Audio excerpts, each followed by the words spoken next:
নমস্কাৰ বন্ধুসকল, আপোনালোকে চাই আছে এছামিছ অনলাইন হেল্প ইউটিউব চেনেল। বন্ধুসকল, ইতিমধ্যে আজি পুৱাই কেইবাটাও গুৰুত্বপূৰ্ণ খবৰ ওলাই আহিছে আৰু ইয়াৰ প্ৰতিটো খবৰেই আপোনাৰ বাবে অত্যন্ত গুৰুত্বপূৰ্ণ। সেয়েহে ভিডিঅ'টো শেষলৈ চাই থাকিব। আৰু বন্ধুসকল, আজি এই গুৰুত্বপূৰ্ণ খবৰকেইটা জনাৰ আগতে আপোনালৈ এটা সৰু ৰিকুৱেষ্ট, যদি ভিডিঅ'টো ভাল লাগে তেন্তে এটা লাইক কৰি দিবা আৰু এনেকুৱা ধৰণৰ নতুন নতুন ভিডিঅ' পাবলৈ চেনেলটো ছাবস্ক্ৰাইব কৰি কাষত থকা বেল আইকনটো প্ৰেছ কৰি ৰাখিব, যাতে যেতিয়াই মই যিবোৰ ভিডিঅ' আপলোড কৰোঁ তাৰ নটিফিকেশ্যনসমূহ সকলোতকৈ আগতে আপোনাৰ মোবাইলত যায়। বন্ধুসকল, প্ৰথম খবৰটিয়ে হৈছে কা বিৰোধী আন্দোলনৰ সময়ত গ্ৰেপ্তাৰ হোৱা ছাত্ৰ মুক্তি নেতা মানস কৌৰৰ জামিন মঞ্জুৰ। ছাত্ৰ মুক্তি সংগ্ৰাম সমিতিৰ সভাপতি মানস কৌৰৰ জামিন মঞ্জুৰ। 30,000 টকাৰ বণ্ডত জামিন মঞ্জুৰ আদালতৰ। NIA আদালতে মঞ্জুৰ কৰে মানস কৌৰৰ জামিন। কৌৰৰ হৈ আদালতত যুক্তি প্ৰদৰ্শন কৰিছিল জ্যেষ্ঠ অধিবক্তা জিয়াউৰ কামাৰ আৰু শান্তনু বৰঠাকুৰে।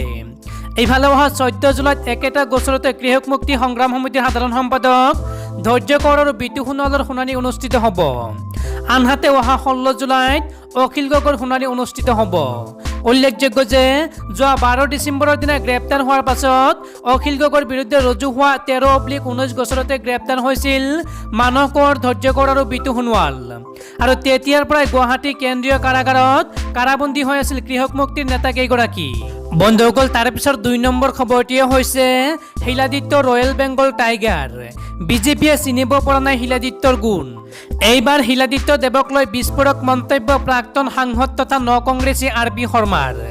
শিলাদিত্য দেৱৰ বিজেপি ত্যাগৰ প্ৰসংগক লৈ RP শৰ্মাই ক'লে, বিজেপিয়ে নিয়ন্ত্ৰণ কৰিছে অসম ৰাজ্যিক বিজেপিক। 2018 চনৰ পৰা বিজেপিত চলিছে ষড়যন্ত্ৰ। পুৰণি নেতা কৰ্মীক আঁতৰাই নীতি আদৰ্শহীন দল কৰাৰ চেষ্টা নতুনৰ।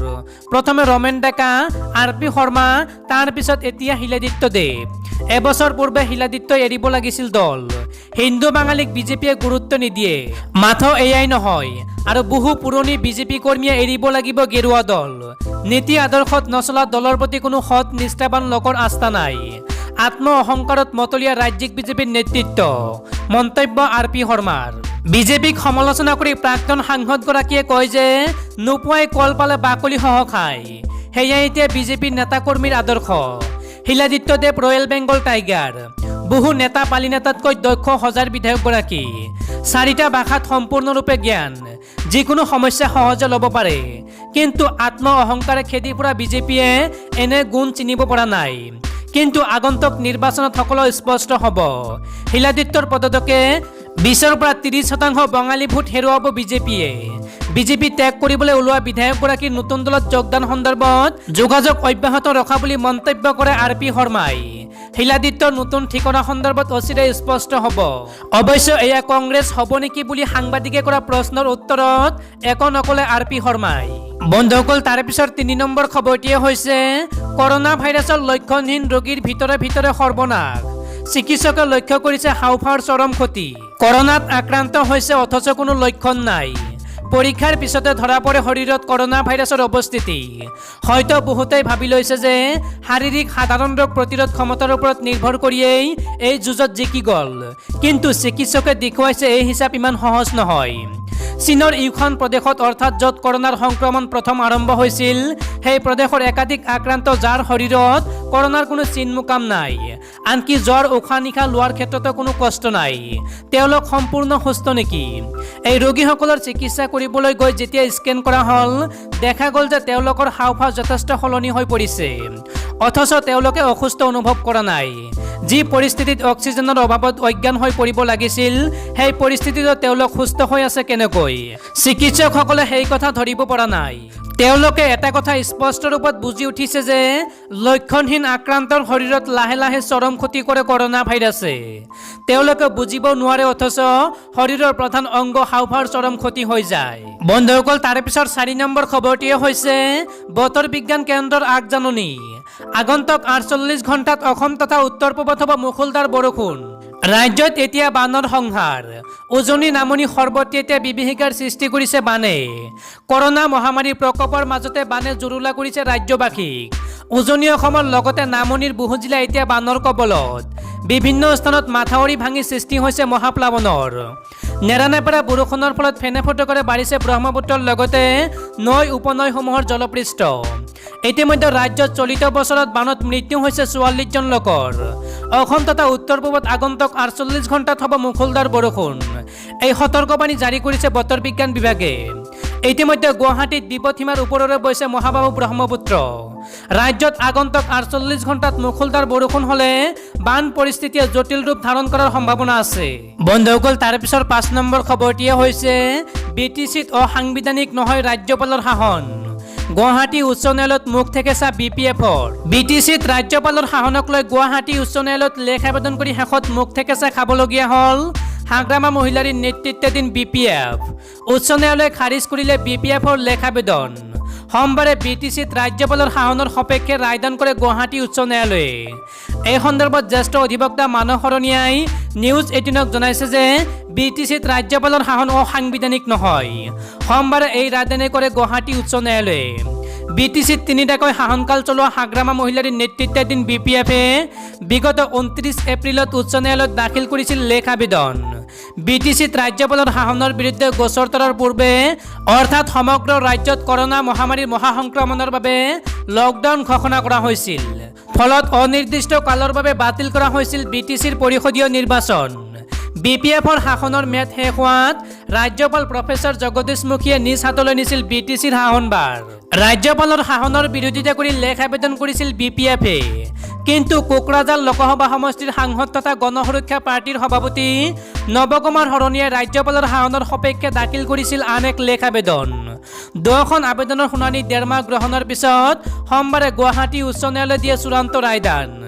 উচ্চ ন্যায়ালয়ৰ ৰায় মতে BTCত নিৰ্বাচন অনুষ্ঠিত নোহোৱা পৰ্যন্ত 6 মাহলৈকে থাকিব পৰিষদখনত ৰাজ্যপালৰ শাসন। বন্ধুসকল, তাৰ পিছৰ 6 নম্বৰ খবৰটিয়ে হৈছে কেতিয়া আৰম্ভ হ'ব ব্ৰহ্মপুত্ৰ খননৰ কাম। স্পষ্টকৈ ক'লে মুখ্যমন্ত্ৰী সৰ্বানন্দ সোণোৱালে। ৰাজ্যত এতিয়া বানৰ বিভীষিকা। ৰাজ্যৰ বিভিন্ন প্ৰান্তত ভাঙিছে মাথাউৰি। তাৰ মাজতে সোমবাৰে জলসম্পদ মন্ত্ৰী কেশৱ মহন্তক লগত লৈ মুখ্যমন্ত্ৰী সৰ্বানন্দ সোণোৱালে ডিব্ৰুগড়ত বান পৰিস্থিতিৰ বুজ লয়। ৰহমৰীয়াৰ খহনীয়াৰ সমস্যা সমাধানৰ বাবে 25 কোটি টকাৰ পেকেজ ঘোষণা কৰে মুখ্যমন্ত্ৰী সৰ্বানন্দ সোণোৱালে। এইফালে বৰাক নদীৰ খনন কাৰ্য শেষ হোৱাৰ পাছতেই ব্ৰহ্মপুত্ৰ খননৰ কাম আৰম্ভ হ'ব বুলি জানিবলৈ দিয়ে মুখ্যমন্ত্ৰী সোণোৱালে। ইতিমধ্যে ব্ৰহ্মপুত্ৰ খননৰ বাবে ড্ৰিজাৰ আহি পাইছে বুলি জনায় মুখ্যমন্ত্ৰীগৰাকীয়ে। ৰহমৰীয়াৰ পাছতে মুখ্যমন্ত্ৰীয়ে বিন্দাকটাৰ হাইস্কুলৰ সাহায্য শিবিৰ পৰিদৰ্শন কৰি তাত আশ্ৰয় গ্ৰহণ কৰা বানাক্ৰান্তৰ সমস্যাৰ বিষয়ে বুজ লয়। এই ভ্ৰমণকালত মুখ্যমন্ত্ৰীৰ সৈতে উপস্থিত থাকে জলসম্পদ মন্ত্ৰী কেশৱ মহন্ত, কেন্দ্ৰীয় মন্ত্ৰী ৰামেশ্বৰ তেলী আৰু কেইবাজনো বিধায়ক। এইফালে মুখ্যমন্ত্ৰীৰ ভ্ৰমণৰ সময়ত ৰহমৰীয়াত আছুৱে তীব্ৰ প্ৰতিবাদী কাৰ্যসূচী ৰূপায়ণ কৰে। ৰহমৰীয়াৰ বানপানী আৰু গৰাখহনীয়াৰ সমস্যাৰ স্থায়ী সমাধানৰ লগতে ভূমিহীন পৰিয়ালক পুনৰ সংস্থাপনৰ দাবীত আছুৱে এই কাৰ্যসূচী ৰূপায়ণ কৰে। বন্ধুসকল, তাৰ পিছৰ 7 নম্বৰ খবৰটিয়ে হৈছে শিলাদিত্যদেৱৰ ঘোষণাক লৈ বিজেপিত খলকনি। ৰাজেন গোহাঁয়ে ক'লে তেওঁক দলৰ মজিয়ালৈ ঘূৰাই অনাটো অত্যন্ত প্ৰয়োজন। হজাই সমষ্টিৰ বিজেপি বিধায়ক শিলাদিত্যদেৱে দলীয় নেতৃত্বৰ বিৰুদ্ধে বহুকেইটা বিস্ফোৰণ ঘটাই বিজেপিৰ পৰা পদত্যাগৰ কথা কোৱাৰ লগে লগে ছ'চিয়েল মিডিয়াত উঠিছে খলকনি। ৰাজ্যিক বিজেপিৰ সভাপতি ৰঞ্জিত কুমাৰ দাস, সাংগঠনিক সাধাৰণ সম্পাদক ফণীন্দ্ৰনাথ শৰ্মাক সমালোচনা কৰি 14 জুলাইত দল ত্যাগৰ হুংকাৰ দিছে বিধায়ক শিলাদিত্যদেৱে। বিধায়কগৰাকীৰ এই হুংকাৰৰ লগে লগে ছ'চিয়েল মিডিয়াত শিলাদিত্যদেৱক বিজেপি ত্যাগ নকৰিবলৈ আহ্বান জনাইছে বহু অনুৰাগীয়ে।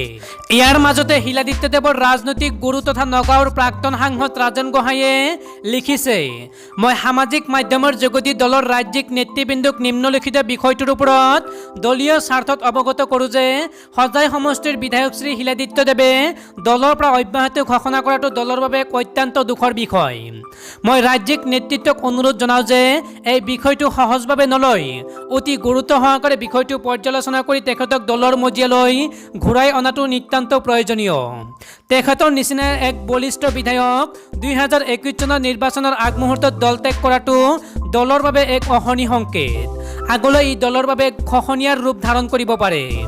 এই বিষয়টোত মই মাননীয় মুখ্যমন্ত্ৰী শ্ৰীযুত সৰ্বানন্দ সোণোৱাল আৰু ৰাজ্যিক সভাপতি শ্ৰী ৰঞ্জিত দাস ডাঙৰীয়াক প্ৰত্যক্ষ হস্তক্ষেপ আৰু ইতিবাচক পৰ্যালোচনাৰ আশা ৰাখিছোঁ। মই আশাবাদী যে বহু দলীয় কাৰ্যকৰ্তাৰ 30-35 বছৰৰ ত্যাগ আৰু কষ্টৰ বিনিময়ত আজি আমি এই দিনৰ মুখ দেখিবলৈ সক্ষম হোৱা বিজেপি অসম প্ৰদেশে দলৰ প্ৰত্যেক কাৰ্যকৰ্তাক গুৰুত্ব প্ৰদান কৰি দলীয় মজিয়াত আঁকোৱালি ৰখাটো অত্যন্ত জৰুৰী এইদৰে কয় ৰাজেন গোহাঁইয়ে বন্ধুসকল তাৰ পিছৰ খবৰটিয়ে হৈছে গুগলে ভাৰতত কৰিব ৭৫,০০০ কোটি টকাৰ বিনিয়োগ ভাৰতৰ ডিজিটেল অৰ্থব্যৱস্থা হ'ব ঊৰ্ধ্বমুখী গুগলে ভাৰতৰ ডিজিটেল অৰ্থব্যৱস্থাক গতি প্ৰদানত সহায় কৰিবলৈ ৭৫,০০০ কোটি টকাৰ $10 আৰব ফাণ্ড ঘোষণা কৰিছে গুগলৰ CEO সুন্দৰ পিচাইয়ে দেশত আয়োজিত হৈ থকা ৬ষ্ঠ গুগল ফৰ ইণ্ডিয়াৰ কাৰ্যসূচীত ভাৰতত ৭৫,০০০ কোটি টকা বিনিয়োগ কৰাৰ কথা ঘোষণা কৰিছে তেওঁ কয় যে ডিজিটেল অৰ্থব্যৱস্থাক গতি প্ৰদান কৰিবলৈ গুগলে আগন্তুক 5 পৰা 7 বছৰত ৭৫,০০০ কোটি টকা বিনিয়োগ কৰিব ইকোসিস্টেম ইনভেষ্টমেণ্টত এই বিনিয়োগ ইকুইটি ইনভেষ্টমেণ্ট পাৰ্টনাৰশ্বিপ আৰু অপাৰেশ্যনেল ইনফ্ৰাষ্ট্ৰাকচাৰৰ সংমিশ্ৰণ হ'ব